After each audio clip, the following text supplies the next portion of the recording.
অনুরোধ করব ভিডিওটি শেষ পর্যন্ত দেখার জন্য, কারণ ভিডিওটি শেষ পর্যন্ত দেখলে আপনি বাস্তবতা সম্পর্কে অনেক কিছু শিখতে পারবেন। তো চলুন ভিডিওটি শুরু করা যাক। কেউ আঘাত দিলে না কেঁদে এই 5টি কাজ করুন। নাম্বার 1, নিজের প্রতি বিশ্বাস রাখুন। নাম্বার 2, নিজেকে কাজের মধ্যে ব্যস্ত রাখুন। নাম্বার 3, ভালো মানুষের সাথে সময় কাটান। নাম্বার 4, নিজের ধর্ম চর্চা করুন।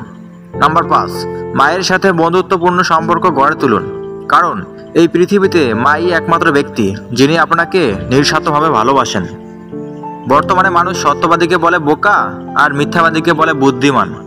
84 লক্ষ প্রাণীর বাস এই পৃথিবীতে।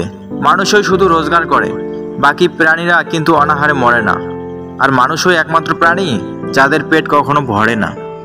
যে দেশে জুতা বিক্রি হয় এসি রুমে আর বই বিক্রি হয় রাস্তার ফুটপাতে, সে দেশে দুর্নীতিবাজ থাকবে 5 তলায় আর গুণীজন থাকবে গাছতলায়। এটাই স্বাভাবিক। ঘোড়া যেখান থেকে জল পান করে সেখানে জল পান করুন, কারণ ঘোড়া কখনো খারাপ জল পান করে না। বিড়াল যেখানে ঘুমায় সেখানে আপনার বিছানা পাতুন, কারণ বিড়াল কখনো অপবিত্র নোংরা জায়গায় ঘুমায় না। যে ফল পোকা খেয়েছে তা নির্দ্বিধায় খান, পোকা কখনো বিষাক্ত ফল খায় না। সব লোক তোমায় বুঝবে এটা জরুরি নয়। দাড়িপাল্লা ওজন বলতে পারে, কোয়ালিটি নয়। 90 ভাগ পুরুষ শাশুড়িকে মায়ের মতো শ্রদ্ধা করে, কিন্তু 90 ভাগ মেয়েরা শাশুড়িকে পরিবারে বোঝা মনে করে।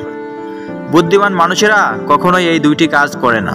নাম্বার 1, যারা অহংকারী তাদের সাথে কথা বলে না। নাম্বার 2, যারা তর্ক করে তাদের সাথে মেশে না। সুখী হতে চাও তাহলে কখনো কারোর ক্ষতি করো না। খেয়াল রেখো, তোমার দ্বারা কারোর উপকার হোক বা না হোক, কারোর ক্ষতি যেন না হয়। জীবনে অতি সৎ হতে নেই। মনে রেখো, জঙ্গলের সোজা গাছটাকে কিন্তু সবার আগে কাটা হয়। ঠিক তেমনি অতি সৎ ব্যক্তিরাই সবার আগে বিপদে পড়ে।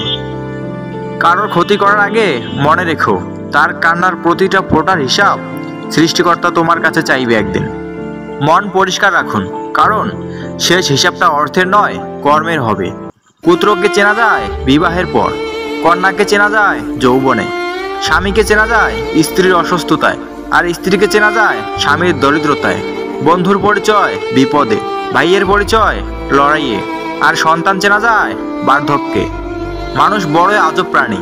ডুবে গেলে জলকে দোষ দেয়, হোঁচট পেলে পাথরকে দোষ দেয়, কর্মের দোষ ভাগ্যকে দেয়, কিন্তু নিজের ভুলটা কোনোদিন দেখতে পায় না। যে মেয়েটা ঘামের দুর্গন্ধ পেলে বমি করে দিত, সেই মেয়েটা এখন দরজার ওপাশে দাঁড়িয়ে থেকে কারো গায়ের ঘামে ভেজা শার্টটা বারান্দায় শুকাতে দেয়। যে মেয়েটাকে বিয়ের আগে কেউ খাইয়ে না দিলে খেতে চাইতো না, সে মেয়েটাই এখন কারোর জন্য খাবার বেড়ে বসে থাকে, কারণ প্রিয় মানুষটার মুখে খাবার না দিয়ে খাবার যে পেটে যায় না।